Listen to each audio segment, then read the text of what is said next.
fine. Everything's fine. I see you hitting the weight room, dog. Arms looking husky. I see you. Yes, sir. Man, yeah, I think the biggest one for the youth athletes, again, is the mental approach to the game.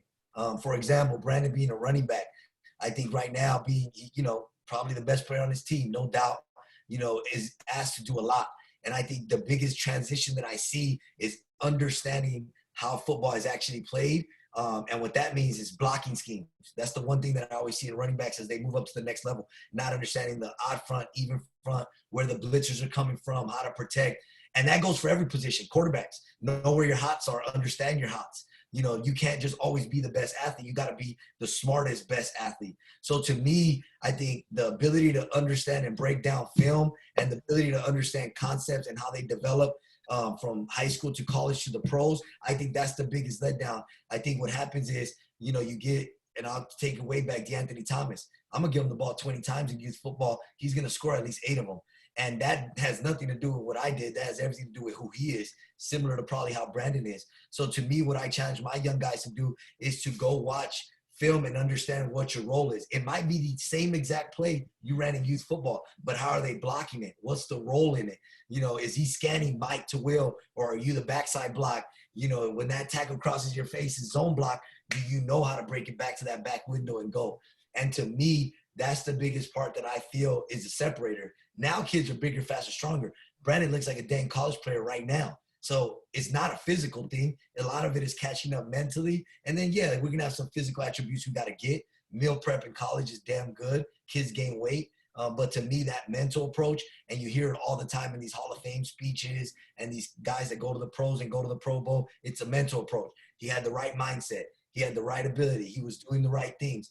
That has nothing to do with your physical ability, and it has everything to do with your ability to understand what your role is in a team. Nice. Absolutely. Yeah. You guys, any questions? Brandon, any question for Coach Frog? Anybody? I mean, we're gonna have you on again as well, because you're one of those dudes that we could probably talk to forever. No, but appreciate y'all.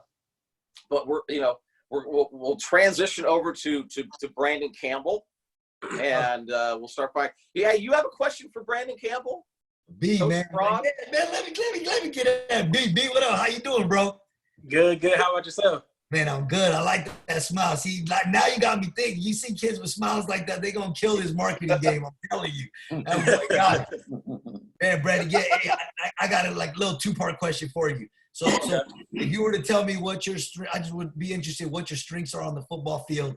And then if you were to tell me one thing that you'd want to get better at, something that you just feel like, hey, I'm good at this, but I want to get better at it. And, that'd be interesting to me. I hear a lot of kids when I talk to them, and I hear all the good. I watch their highlight tapes, 10 touchdowns in a row, but they don't show me those plays where they feel they could get better.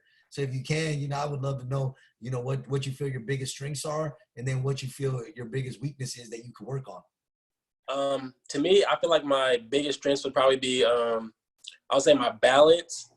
And really just, I'll say finishing runs, because I feel like I'm a strong runner, and I feel like at the end of the runs, like, I can finish a run. Like, I feel like I can just really punish defenders and stuff like that, and just really get around them and make moves in the secondary to get to score and stuff. But something I'll say I probably should work on. I just want to work on, like, setting up my blocks more, and just being a smarter runner, really, just knowing, picking and choosing my shots better, and just being smarter, because longevity on my position, I just want to be a smarter runner.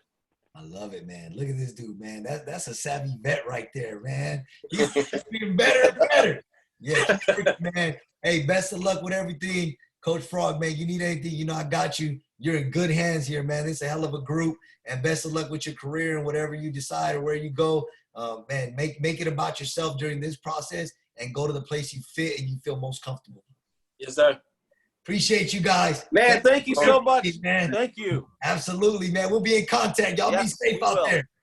See you soon. Chris. That was awesome. That was beautiful. Yeah. So, all right, now we've got you captive in our lair here. So Anthony Beavers commits today, and I have a feeling you weren't really that surprised by that.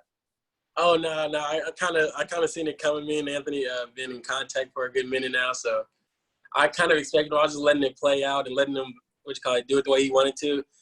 And I mean, like, when it happened, I was excited for him. Meet him we've been texting like all week about it, and he was just saying like, he told me like, he said, man, this is gonna be a surprise to everybody. He's like, but it's fight on. So he told me, and I knew it. I told him, welcome to the. I told him, welcome to the family, and just like congratulate him on committing and stuff and taking that big step. The momentum is, feel the momentum, and on top of that, this is the first time I think in 2 or 3 years where there's been, you got Jake Garcia, have you now, and certainly going to have Anthony going forward, guys that are kind of trying to promote USC a little bit. You're on social media doing your thing, and Jake's doing his thing, and how much communication are you guys doing? You told me about a group chat that you guys have. Is this like something you guys are on periodically during the day? And how much of a relationship have you been able to form with some of these guys in really kind of a short period of time?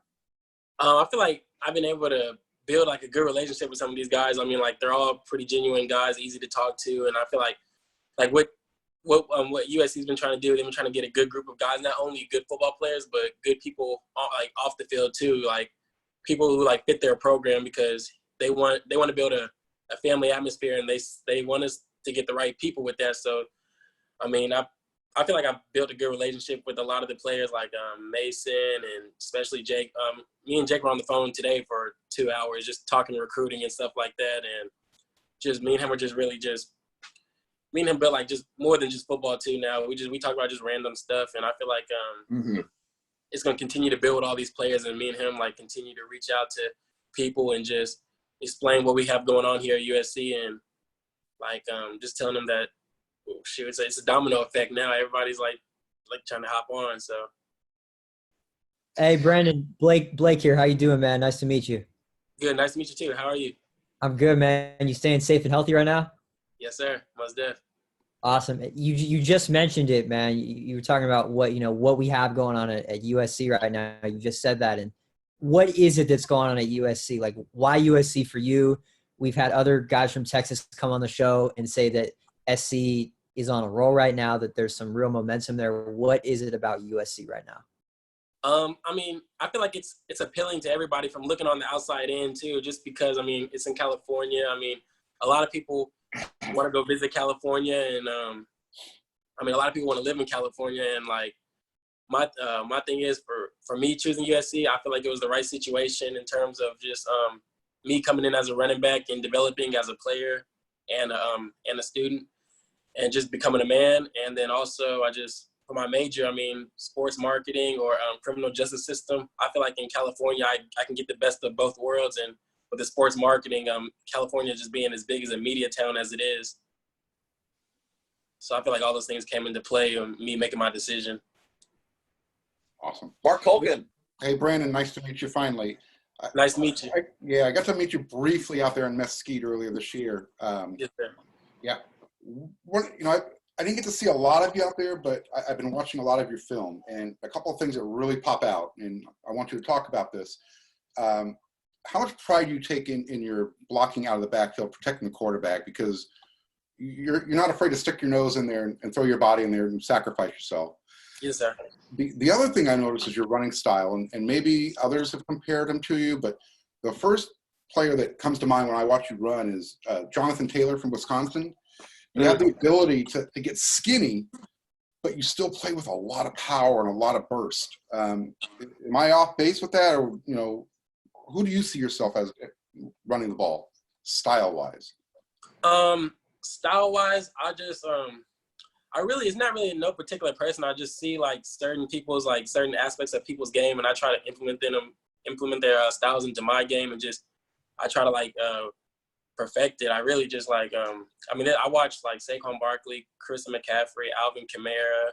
I watch a lot of the backs that I feel like are real versatile, and like their value is they have really like high values, so like they can always be used, and it's not really a situational for them. It's just like they can always be in and they're always able to help and stuff. So, and with blocking out of the backfield, that's something I really take pride in, because I mean, I've always been taught like you got to be able like I said, you want to be able to do everything, so you're valued more and you're always able to play you can be every down back, and that's what I really want to be. So I mean, something I was taught from an early age, and I just really build on as I got older. And I feel like I've got a lot better at it, and I want to continue to get better.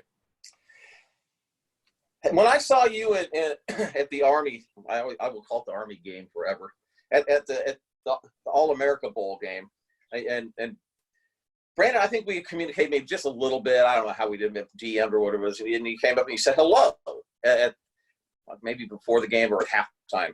Where were you at? You talked about you had plans to visit USC. Where were you at with your interest at that point? Had you been able to talk enough with Jinx and Graham Harrell and those guys to already have kind of a high interest by January?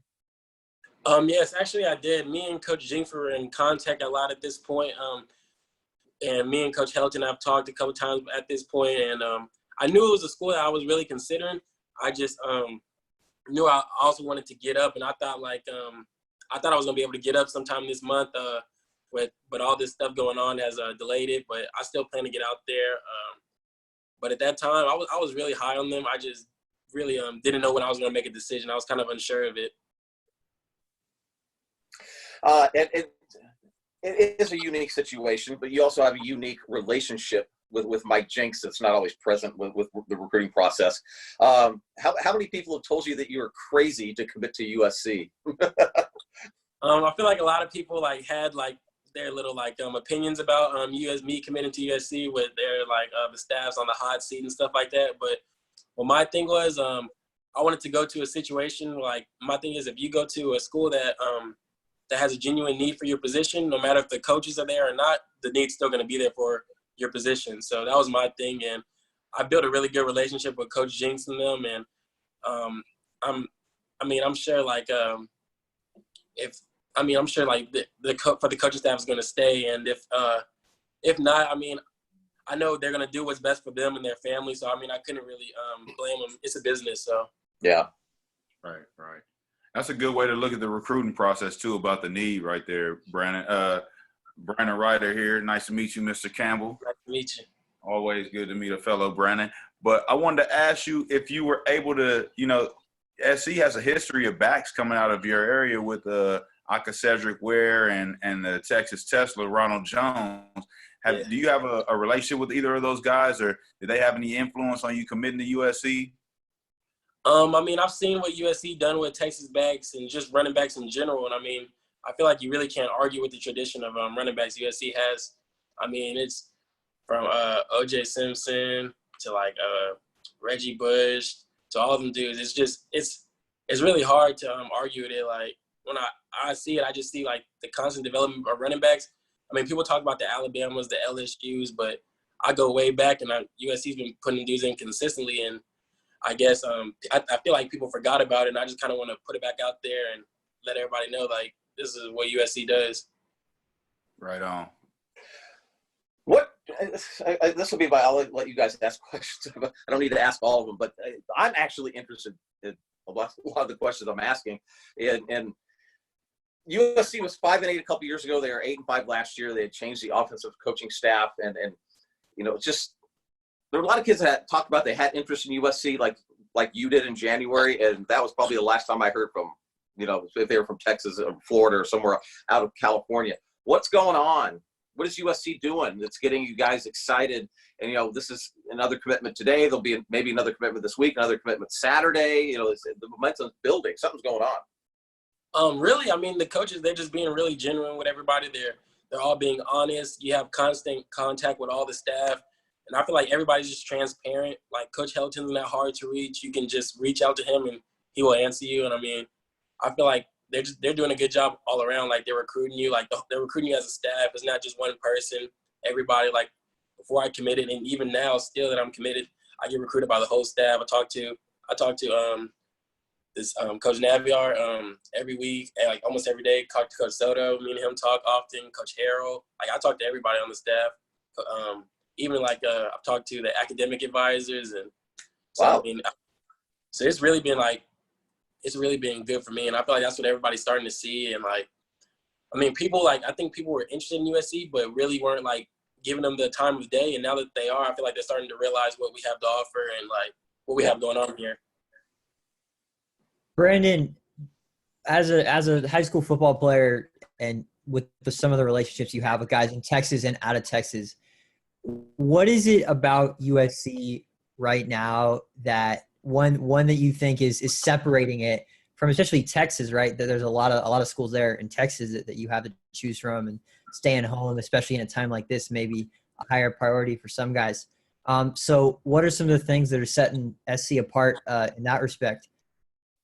I feel like what's setting USC apart is just like I said, the tradition of USC, and just like everything they offer, like everything they bring to the table. And I feel like also on top of that, I feel like USC's especially been getting out on the Texas kids a lot earlier, which is really like, I feel like which is really big for kids like in the recruitment process. Like if a school like USC, which is big time school, comes out for you early, it's like shows how interested they are, and they just stay in contact with you all the way through the line. I mean, whether you're like really showing a whole lot of interest back and stuff, and they just like stay consistent with you. And I mean, I feel like that's what really gets everybody. Like when you stay consistent, I feel like you get results and you get what you want. Will the team's performance this year, you think, have a big impact on some of the guys out there's decisions? I feel like it will a little bit, but I feel like really, there's just the other stuff. In terms of like USC being like a really high academic school, the situation for people in their positions and stuff, all that, it's gonna be a lot of stuff that plays into it. But I mean, I feel like their play this season will have a little bit to do with when it comes to some guys, like when they're narrowing it down, they're like between like 2 to 3 schools. So you're from one of the most talent-rich states in the country. You know, Houston, Texas has got, USC has a dude on the team from Houston, Texas, and Dorian Hewlett. And are there other guys maybe in the Houston area that USC's recruiting really hard right now that they could have a chance for 2021 or 2022? I know in 2022 they're recruiting Bobby Taylor real hard right now. Cam Dewberry from Atascocita. Mm-hmm. I know also in Texas they're really recruiting, in my class, recruiting JoJo Earl from Alito, Quay Davis from Dallas Skyline. We're recruiting. It's actually a lot of guys. Like, I mean, like there's a lot of people that, like, I didn't even know were interested in USC, and now that like they're really starting to see, they've like hit me up about USC and like want to get more in contact and more engaged with Coach Helton and the rest of the staff. So I mean, I feel like I said, like they're doing everything that I feel like they're supposed to, and people are starting to realize it. Do you have a jersey number that you'd like to wear when you get to USC? Number 7. Number 7. Any particular reason? Because it's the number of completion in the Bible, and I just like I've been a Michael Vick fan. I was born in Atlanta, and then raised in Houston, so that's just something I've always liked, number 7, because of Michael Vick, and also it being the number of completion. I feel like it fits me. How long have you been football? What'd you say? How long have you been playing football? I've been playing football since I've probably been about 4 or 5, like early. And then actually, I played in junior high. I played my 7th grade year. 8th grade year I didn't play. I just played basketball, and then I started again in high school, and then it took off since then. Hey, Brandon, outside of working out and staying on top of football and everything, how are you passing the time during this quarantine? You making TikToks, or like what are you up to? I'll try to get into TikTok a little bit. I mean, like I like watching them and stuff, but I don't really like make them like that. I'll probably start making some more, but really, I just watch Netflix. I've been watching Black Lightning, and then I've been on FaceTime, like group FaceTime. I do a lot of that. I like FaceTime and just talking with friends and stuff. And shoot, the schoolwork's keeping me busy too. So, all right. So we've had on a couple of dudes. We had on Big and we had on Matt B from Premium Sports Los Angeles. But I've been hanging around Fast Houston for a few years now, and that's the organization that you're with. You ball with those guys during the springtime. Yes, sir. What does we are like the anti-hate guys of 7-on-7. We love what 7-on-7 offers you guys, and in fact, I think maybe one of the reasons why you are such a good receiver, part of that is the number of reps that you get in 7-on-7. It's probably a byproduct of the offenses you may run to at the high schools you're at, but just talk about Roe Simon, the guys, and everybody at Fast Houston, what they've added to your life, and as a football player and a person. I feel like with Fast Houston, like I always like when I used to like before I played with Fast, I always used to look at it and be like, oh, that's something I would like to do. Like they always make it look fun and like, like sometimes you can look in from the outside, looking in and be like, it looks good, and then you get in there, it's not what you thought it was. But with for me, when I looked from the outside in, and then I was like, that's something I want to do, and I went to the trials, and Coach Rowe's been training me for like before I started playing with him, but it's just a matter of time. I was like, I want to play, and so I started playing, and then like it was everything really what I thought it was. Like it's a real brotherhood. Everything's together. Like Coach Rowe makes sure you do everything together. He's real strict on us. He keeps us grounded. He always wants us to get in the lab and always just wants us to get better and stuff. And I mean, like, he's really pushed me. Like, he wants me to be like the best running back in the country, like by far. That's why he makes a big emphasis, like put me in different situations just so my game can evolve, just so I can be able to catch better, because he wants me to be every down back, and really so I can put no limitations on myself. And I feel like with the players, everybody's like, they're bought into what Coach Rowe like has for us. Like everybody, like even with all this quarantine stuff, like everybody checks in on each other all the time. Like you don't like if something's going on, like one of the fast dudes will always be one of the first ones to check on you. Like even some fast alumni like Jalen Waddle, Brennan Eagles, Michael Ebbs, all them. It's a lot of people. It's like everybody just reaches back out. So I mean, I really feel like a genuine bond between everybody. Like even like when 7-on-7 is not going on and nothing, Coach Rowe, he still hits me up and just tells me about just branding yourself, being smart on and off the field, just really trying to like progress us, keep us ahead of the game, and keep us in tune. So I mean, I really like Fast Houston, and I feel like it's like helped me a lot, like grow as a player, and it helps me grow as a person. Yep. You don't have to mention any names, but you've been one of the big cheerleaders with the Twitter group and with the recruiting and getting everybody excited. Yes, sir. When's the next announcement, roughly? You don't have to give a date. This week, next week, this weekend? This week. Okay. This week. All right, you heard it here first, guys. Yes, sir, bro, definitely. That's a Maybe tease right there. Who you rely on a little bit, right? What'd you say? I said maybe a commitment from somebody who you rely on a little bit, right? Feed at the maybe. dinner. Yeah. It's gonna be a couple dudes. It's gonna be a couple dudes I'm relying on a little bit. I feel like I think these guys are gonna contribute a lot.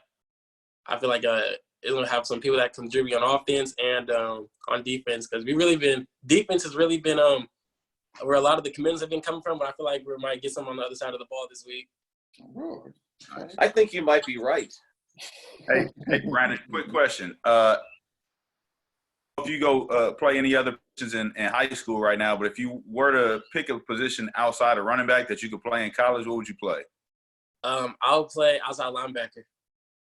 Okay. I say that because I feel like on defense, I just feel like it's almost like really similar because it's physical. You kind of like you have to read stuff. Like it's just you got to really. I like the part that is physical because I mean. Just say you like to bang into things. Yeah, I like to say anything. And you're in the auto action. Like you can make a play from being on this side of the field. You can play sideline to sideline. So I mean, there's really no limits on you, really. Right. Brandon, Ryder, tell him your favorite play in his huddle video. Oh man, that play from the 3-yard line where you ran over like 5 guys. You talked about finishing early on. Finishing play right there. Yes, sir. Most definitely. Yeah, all those 70-yard runs, they were nice to look at, but that was a nice hole to run through. But that run on the goal, and that shows power that we want to see from our running backs.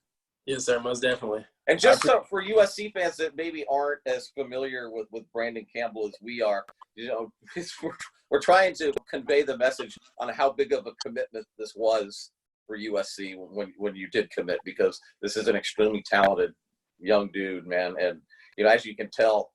He's a person that could fit in anywhere, also personality-wise. So, this was really, really a big deal. And, we don't want to keep you forever. Do you have a few more minutes? Yes, sir, most definitely. Blake, I want you to ask another question because you've been asking really good ones. Not that everybody else hasn't. Yeah, Mark, go ahead. You were about to ask something. Oh, I was just going to ask, who's your dude on the team right now that you just pick up the phone and say, you know, let's chop it up. Oh, I would say Chris Steele. Okay. Is Chris like sharing some of that swag with you or what? Really, that's what it is. And funny story.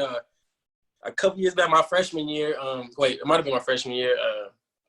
Well, whenever he was playing in the Adidas All-American game, I was there, and I was just before I had any offers or whatnot, and I did pretty good at the combine the day before, and like next day was the game, and like I reached out to him on Twitter, and I was like, man, I gotta catch you after the game and take a picture. Like, I liked his game, like saw his film, and like I was a fan of him, and so he had reached back out to me, and he was like, most definitely, he's like, well, just find me after the game, and like that just meant a lot to me, and then like now looking back at it, like I just like how he really just showed me the attention that like I guess most kids would want, just not really looking from the outside in, just wanting to be in the position he's in, and like I feel like that just that really meant a lot to me, and I still think about it to this day. Like when I texted him, I don't know if he even remembers, but like I was like when he texted me after I committed, I saw the old messages and I said them, and I was like, dang, that's crazy how time changes. Right. That's pretty cool. Yeah. Sorry, Mark, I forgot. I forgot you had a question. I butted right in on your question. Oh, no worries. That was actually one of my favorite questions, so because that was actually pretty cool. Hey, Brandon, is there anything that you're like super stoked to do once you get to LA, like full time? Shoot. I would say, man, I'm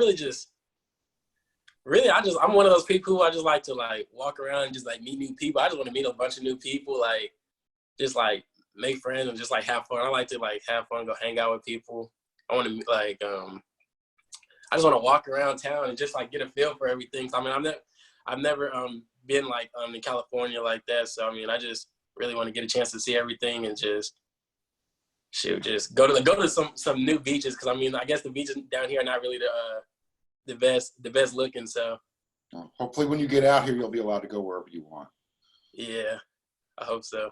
Yeah, it's an easy place to fall in love with, and I'm sure people will have you at Santa Monica and Venice and Marina Del Rey and all the other good spots. So Those are all beaches? Marina Del Rey isn't, but Santa Monica, Venice, those are two of the great ones. Wow. Yeah, Hey, we haven't even touched into Orange County. You got Long Beach, Yeah. Seal Beach, Huntington Beach. Yeah, Huntington Beach. They call that Surf City, USA, man. For real? Yeah. I'm You're So sorry. y'all don't have to worry about me surfing, because I No, can't you're- Your head will be on a swivel. surf. Yeah. Hey, Brandon, have surfing's you not been for me. invited? Have you got an invite to the All-American Bowl or the Under Armour yet? No, but I've been talking to the committee for the Adidas All-American game. Yeah, you'll get in that Hey, Brandon, real quick, In-N-Out or Whataburger? Whataburger. You know, I got to go Whataburger. It's this that's what we repping in Texas. Actually, we have a In-N-Out burger by my house. Like, it's right by my house, like 3 minutes away. I know the line is always around the block. Oh, no, it is. It's crazy because you can go, even with this quarantine, like, I can go there, like, anytime the line's still wrapped. Like, I'm like, dang. And, I mean, I try. Really? Yeah, it's always like that. It's always, I don't know, like, it's right by, like, our stadium and stuff. And it's, like, it's always packed. Like, I mean, Whataburger is still the spot for after the game and everything. Like, all the players and all, like, everybody goes to Whataburger. But Okay, In-N-Out, but like, you not have gonna to. lose no business because of that. But you have to know what you're doing at Whataburger. What is? I know what Rojo's deal is. He loves the patty melt. But what's your item? Hey, that's really what it is. I get the patty melt on Texas toast. Yep. And I get a Sprite, and then like shoot, I feel like that's everything.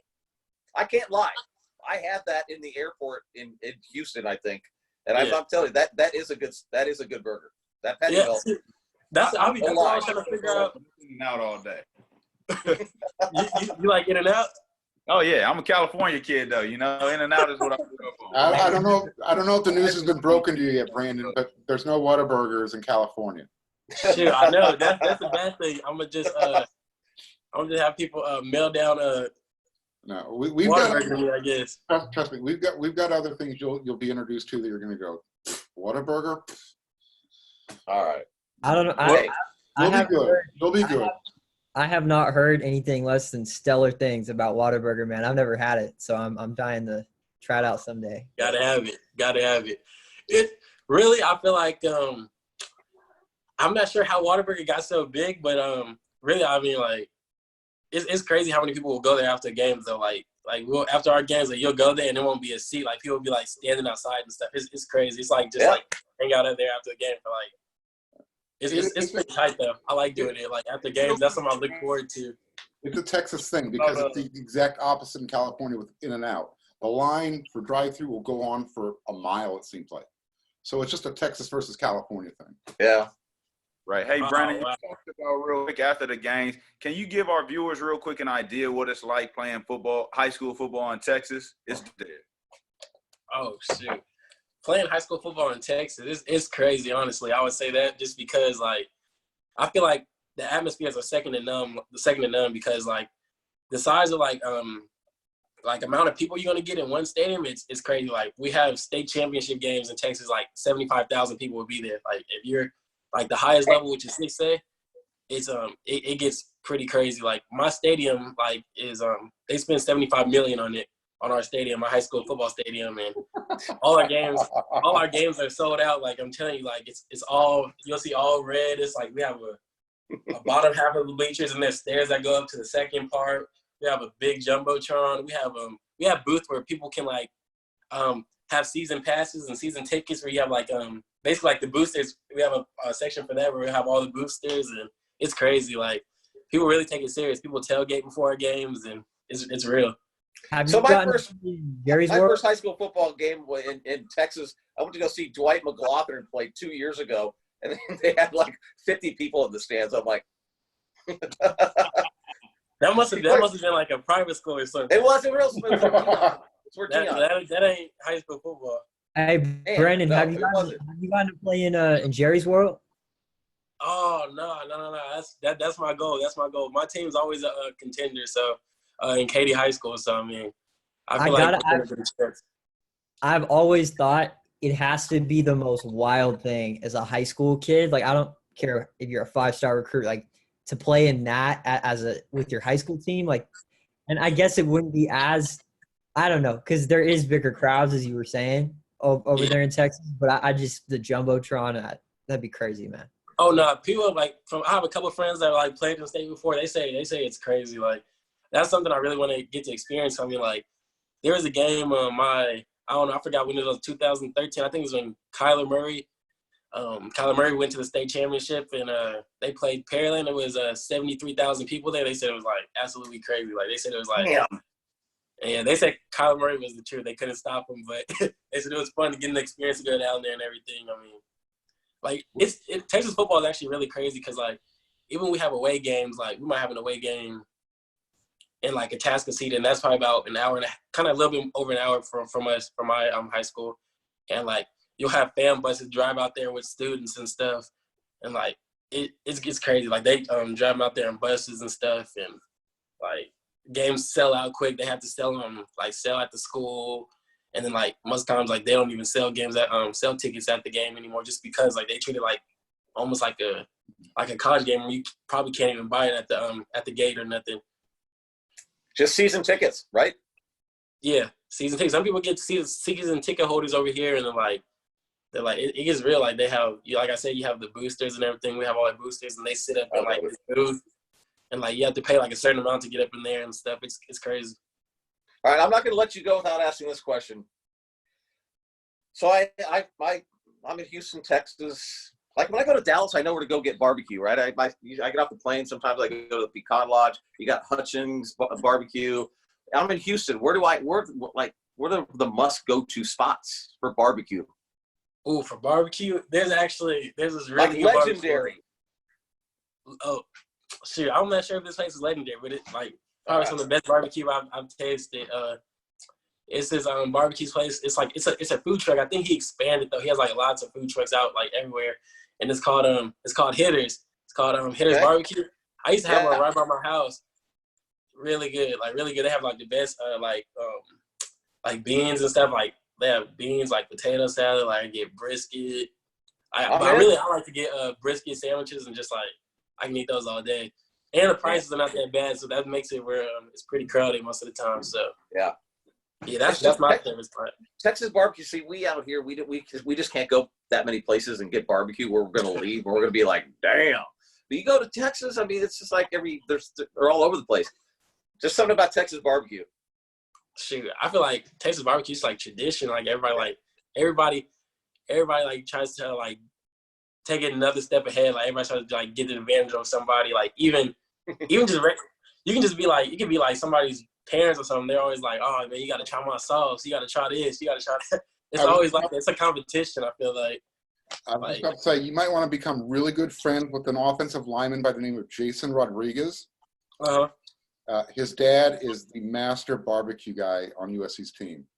For real? So become best friends with Jason Rodriguez, and I'm sure you'll be treated well. Shoot. I'm sure he'll be my best friend anyways. Being on the offensive line. Right on. Those are my dudes. The offensive linemen are my guys. They can make your life a lot easier, right? Oh, yeah, a lot easier. That's crazy. All right, well, this is. I said I had a last question. I'll have like probably a bunch of last questions, but really, quite honestly, I don't think we talked about this. USC is the school you committed to. What were the other like schools that were close? LSU, Penn State, Florida, Alabama. It came down to it, like, because at first, like, I was, like, having second thoughts about, like, everything. I was like, I don't know. And I was like, and then, like, I really just, like, started to, like, what made it hard to choose, to make a decision, I feel like I had too many to narrow from. So I was like, I actually got to, like, really narrow it down because I feel like I see most people do, like, top 12s and stuff. But I feel like for me, I mean, I can't speak for everybody, but I feel like it was, like, that's still, like, a lot of schools that actually really, like, narrow down to. So I got to narrow it down to, like, six or lower, because that's when I can really just focus on like a certain amount of schools and like somewhere closer to the amount of official visits I can take. So I was like 6. I was like, okay, I can do 6. And then once I did 6, I really just like talked to each one of those coaches like one by one and just really like got all the information I felt like I needed. And I mean, they talked to my parents and we went from there, and I like discussed it with my family and everything. And it was my decision, and I feel really comfortable with my decision. I'm happy with it, and I stand on that. All right. You guys have any other questions? And we can certainly look forward to having you on again, too, and then talk about, you know, when the world starts opening up and we can actually start doing something again. And it will happen, I think, sooner than people think, but, you know, we don't know. No, you don't never know. All right. Well, hey, we appreciate you coming on. You know, we were going to have him on like the first guest, but we had one time he had some school stuff, because you guys are busy with school, and that's what we're finding out too. Just because you're not out football practicing and all that kind of stuff, you guys still doing tutor stuff. You're still studying, and then you got online classes. How many hours a day are you online? I'm really not even like, some days it's more than other, because like you kind of manage your load. Like all your work's due by Friday at midnight, so it's like, I mean, some of my teachers, some weeks they give me more assignments than others. So it's like this week, it's not really a lot. So I've been on like, I might be watching Netflix, and then I might stop for about 30 minutes and do like a couple assignments, and then I just get back to watching it. It's just like periodically through the day, and just like managing my load. And then so like by Friday I'll be done. So like I try to do a class a day, and then so I'll be done by Friday night or something like that. But it hasn't been too hard. I feel like I feel like it's good to like really just, it's a good opportunity, I feel like, just to get your grades up, just because the work that they're really giving us I feel like it's not as complex and stuff, just because you're not in the classroom just actually like learning. So they know, like, I think they took that into consideration. Right. Thinking back now, when school starts back up in the fall, are you going to prefer this way, or do you want to be back in class with everybody? I'd rather be back in class with everybody. I'm a social person, so I mean, like, I like to talk and have fun and stuff, just joke around and stuff. I feel like that's what most people are like also going to figure out about me. Like, I'm one of those people just like to have a good time, and I joke around a lot. So that's just my personality. So I mean, as much as I like doing it from home, being on my own schedule, I kind of like being like more structured, and So it's just like I feel like it just makes for like me learning better. That's because I learned like I'm a visual person. I kind of have to see it. I can't really do it online if somebody really had to try to teach me something. Yeah, you and me are like this. I'm the exact same. So I Yeah, agree. yeah. So it's like that's my thing. I like to be at the class, like be in the class, like interact with people, like that type of stuff. And I mean, also, I mean, shit, I want to get back to school just so I can, so we can start playing football and stuff again. I'm excited for that. Knock on wood. For real. All right, this is the absolute last question. Okay. I mean, you don't play on the same football team with him in the fall, but you've seen Quay Davis, because we're going to talk about him because he has USC in his top 5. Mm-hmm. And what makes him, so he's one of those guys athletically just kind of freaky. What makes him such a dominating and good football player?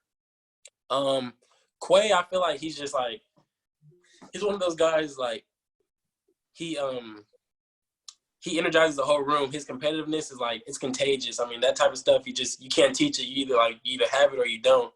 He has that competitive edge that's like it's like it pushes other guys over the top. It makes everybody get better. It makes everybody like just raise their level of play. And I've noticed that really playing with him this summer 7-on-7.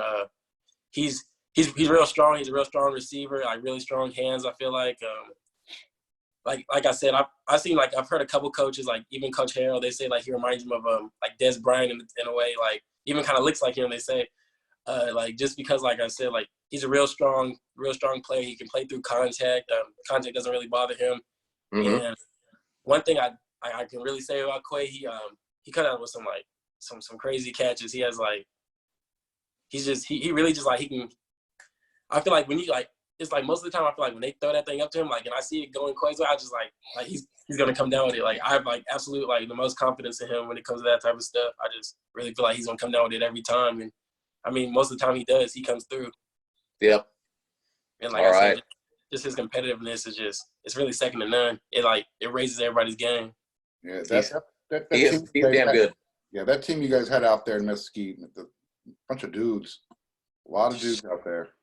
Yeah, no, that's a good team. I feel like shooting, and I mean, like, I feel like people are still get to see the best of us too, because I mean, like we still have more guys and stuff. We were missing a lot of tournaments. We never played a tournament with a complete team, so it's like we was been waiting. I think we were waiting for that Tampa tournament because we really had everybody that week, and that was the first we were going to have everybody. So I feel like people were really like we're going to really put some people on notice.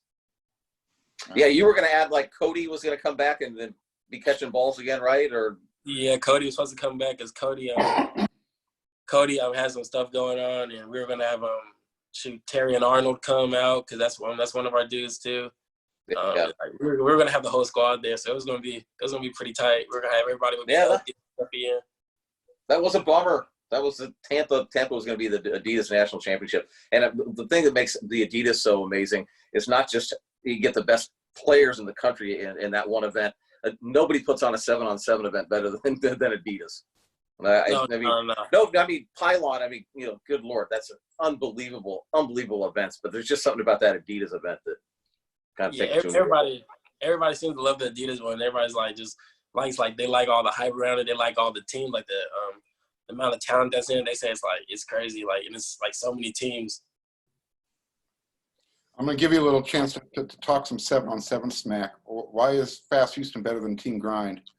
Oh, man. First off, we got their player. We got Quay. He's on our side. I feel like most people just not going to leave their hometown 7-on-7 team to come play with a team from Houston. Also, I just feel like overall, just man for man, we have the better squad. I feel like I would say. If you guys play 10 times, who wins? Oh, Fast, most definitely. We're gonna win. How many? I say we win 8. Oh, okay. I say we win 8. Like I really do feel like it. Like genuinely, like it's not even like just because we're like from Houston. It's like it's just like our array of talent and how much depth we have. And like I feel like we're more disciplined as a team and just like we're more consistent. I feel like on it. So I mean, we slip up like any other team, but I mean, like I feel like we're more consistent overall, though, and I feel like that's what wins games. Like you got to be consistent.